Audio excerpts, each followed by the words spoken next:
Assalamualaikum warahmatullahi wabarakatuh. Kehangatan PRK Kemaman makin terasa. Semalam Tan Sri Haji Hadi mengeluarkan kenyataan kita saksikan. DAP ini satu parti yang terang-terang bercanggah dengan Islam. Bagaan dia menegakkan sekularisme. Tak ada agama tak ada kuasa. Kerana UMNO yang jadi calon ni, UMNO yang bergabung dengan DAP. UMNO yang meninggalkan perjuangan Islam dan bangsa Melayu. Ini UMNO yang bertanding di Kemaman. Itu semalam dalam PRK Kemaman. Kita tengok pula fatwa Tan Sri Haji Hadi waktu bersama dengan DAP dalam 3 pilihan raya 99, 2004, 2008. Kita saksikan. Pilih DAP. Saya kerahkan semua orang-orang PAS kerja kuat. Kerja kuat, ajak orang Melayu sokong calon DAP. Pilih DAP. Saudara, kenapa dulu boleh bersama dengan parti yang kita hari ini mendakwa parti ini adalah parti sekular, menolak Islam, sedangkan dulu boleh bersama dalam pilihan raya 1999, boleh bersama dalam 2004, boleh bersama dengan 2008. Waktu itu dengan matlamat satu saja, nak menjatuhkan kerajaan yang induk dan dominannya adalah Melayu Islam, UMNO dan Kerajaan Barisan Nasional pada waktu itu. Hari ini nadanya sudah berbeza. Tetapi lebih bahaya lagi apabila mendakwa UMNO tolak perjuangan Islam, kerana ini boleh mencetuskan kembali fenomena kafir-mengkafir. Kerana apabila sebuah parti dianggap menolak Islam, apa maknanya bagi pendukung-pendukung yang taksub? Saudara, UMNO tidak pernah menggadaikan perjuangan Islam. Kami berada dalam kerajaan perpaduan hari ini setelah titah Yang di-Pertuan Agong mahukan semua parti-parti politik menoktahkan persengketaan lama, menubuhkan kerajaan perpaduan Malaysia. Kita akur titah Yang di-Pertuan Agong, tetapi kita letakkan syarat kepada parti-parti yang mahu bekerjasama. Apa syarat yang UMNO letakkan? 2 perjanjian yang kita mesra. Syarat yang kita letakkan: pertama, jangan sesekali mempersoalkan dan meremehkan kedudukan Islam sebagai agama persekutuan. Kedua, keistimewaan Melayu dan Bumiputera jangan sekali-kali dipertikaikan. Ketiga, kita harus memelihara institusi Raja-Raja Melayu. Keempat, bahasa Melayu sebagai bahasa kebangsaan. Asas inilah yang UMNO letakkan, kerana kami tidak pernah pun bersama dengan DAP. Kami bersama dengan 14 parti-parti politik yang sama-sama mendukung kerajaan perpaduan. Hari ini, alhamdulillah, bukan saja 14 parti politik, tetapi 151 ahli-ahli parlimen yang bersetuju untuk mendukung kerajaan perpaduan demi kemaslahatan negara. Dengan asas Islam, Melayu, perkara-perkara asas dan perlembagaan itu dipertahankan. Semua setuju dan sepakat, termasuk DAP yang didakwa memperjuangkan sekular dan sekularisme. Apakah negara akan bergerak ke arah sekular? Tidak mungkin. Kerana untuk negara berubah menjadi negara sekular, maka perkara 3 perlembagaan Islam, agama, persekutuan mestilah dipinda.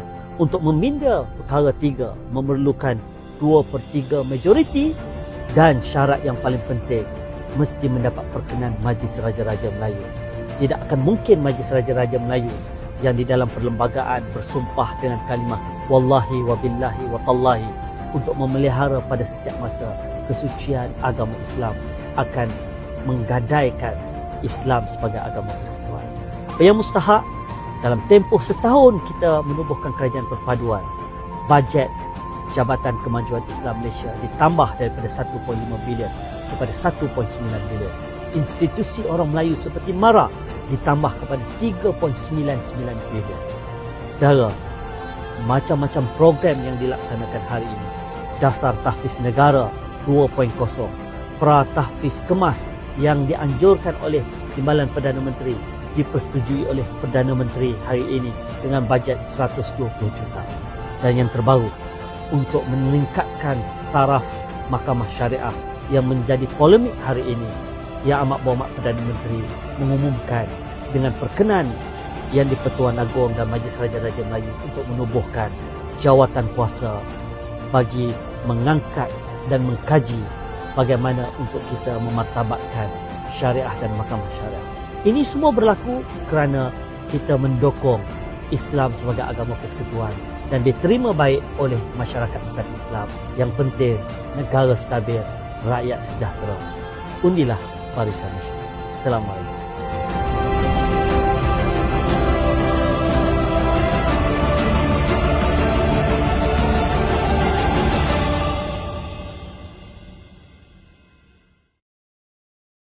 Pertamanya, subjudis dibincang dari segi substantif.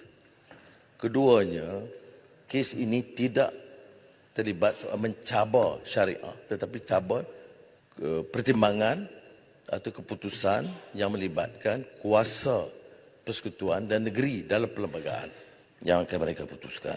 Dan beliau juga menegur sikap beberapa peguam yang tidak memberikan penjelasan yang adil dalam kes ini. Itu yang pertama. Yang keduanya, saya tidak ada permasalahan rakan-rakan bawa kes ini supaya rakyat memahami dan mengetahui bahawa harus ada usaha peningkatan bidang kuasa mahkamah syariah. Tapi saya kesal kerana ada percubaan untuk mengalih seolah-olah ini tindakan kerajaan perpaduan sekarang. Semua orang tahu kes Selangor itu tahun 2021. Dan Mahkamah Persekutuan dah dapat keputusan bahawa keputusan dibuat oleh Dewan Undangan Negeri itu bercanggah dengan perlembagaan negara. Dan saya tak dengar 1 tahun, 2 tahun yang lalu jawatankuasa ditubuhkan. Sekarang dihebohkan. Tetapi saya nak tanya, menteri-menteri, termasuk Menteri Undang-Undang dulu, dia buat apa? Ada yang katakan, saya tak tahu. Bagaimana boleh seorang menteri jawab tidak tahu dalam kes yang seberat ini? Saya tegaskan ini, Tuan Sri Ketua, kerana ada percubaan nak laga-lagakan seolah-olah kita menentang. Di mana yang kita tentang? Kes ini kes yang diputuskan oleh Dewan Undangan Negeri Kelantan, dicabar oleh Nik Alina yang mengatakan bertentangan dengan persekutuan. Maknanya Dewan Undangan Negeri tidak boleh berkeputusan, Parlimen tidak boleh berkeputusan, Perdana Menteri tidak boleh berkeputusan, bawa ke mahkamah. Dan sekarang ke Mahkamah Persekutuan. Bila dibawa ke Mahkamah Persekutuan? 25 Mei tahun lalu. Siapa yang perintah 25 Mei tahun lalu? Siapa Perdana Menteri? Siapa Menteri Undang-Undang? Dan sekarang ini semua dibebankan kepada kita. Doa berjela-jela. Hamun bukan main bagi menakutkan orang. Doa kepada siapa? Tak boleh doa kepada menteri yang bahasa itu.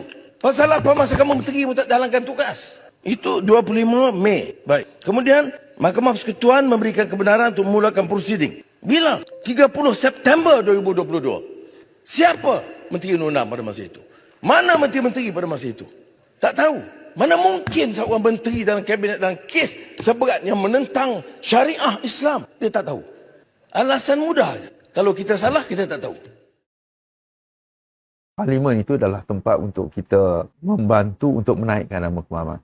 Ya, kerana di parlimen itu kita bercakap, memberi pandangan, memberi hujah dan sebagainya. Ia akan dikenali sebagai kemahaman. Bukan saya, Ahmad Syabri dan sebagainya. Jadi benda-benda gitu, sebab itulah saya beritahu pada orang. Kita memilih, dalam memilih calon ataupun memilih siapa wakil rakyat kita, seharusnya kita pilih orang yang boleh memberikan tumpuan pada kerja-kerja ini. Saya minta maaf saya katakan, walaupun saya kata dari segi peribadi, saya bukanlah bermusuh dengan Dr. Sen, calon daripada Parti PAS ataupun PN dalam soal ini. Tetapi saya rasakan agak sukar. Bukan agak sukar, sangat sukar. Bagi seorang yang telah pun diberikan tanggungjawab sebagai Menteri Besar untuk melaksanakan tugas, untuk menjadi ahli parlimen dan seorang Menteri Besar yang kena juga menjaga ahli Dewan Undangan negerinya, menjaga rakyat di negerinya, tetapi berkhidmat di parlimen yang memerlukan tumpuan masa yang banyak. Kalau tidak, orang kata, ini kita pilih orang yang kerja nak ponteng lah ni. Saya tak kata dia nak ponteng, tapi tak dah. Kita katakan tak mungkin dah. Dalam kerajaan pusat untuk parlimen tidak ada satu pun kerajaan perpaduan. Oleh itu, Kemaman ini adalah satu-satunya jambatan penghubung antara kerajaan negeri dan kerajaan pusat. Kalau Tan Sri Jeneral menang, dan kita harap jangan dibakar satu-satunya jambatan perhubungan ini. Dan ia adalah harapan kita, mudah-mudahan beliau boleh menang. Kalau tuan-puan bagi undi, kalau anak tuan-puan bagi undi, kalau cucu siapa yang dah ada cucu umur 18 tahun bagi undi, insya-Allah calon Barisan Nasional akan berjaya menjadi ahli parlimen kawasan kita.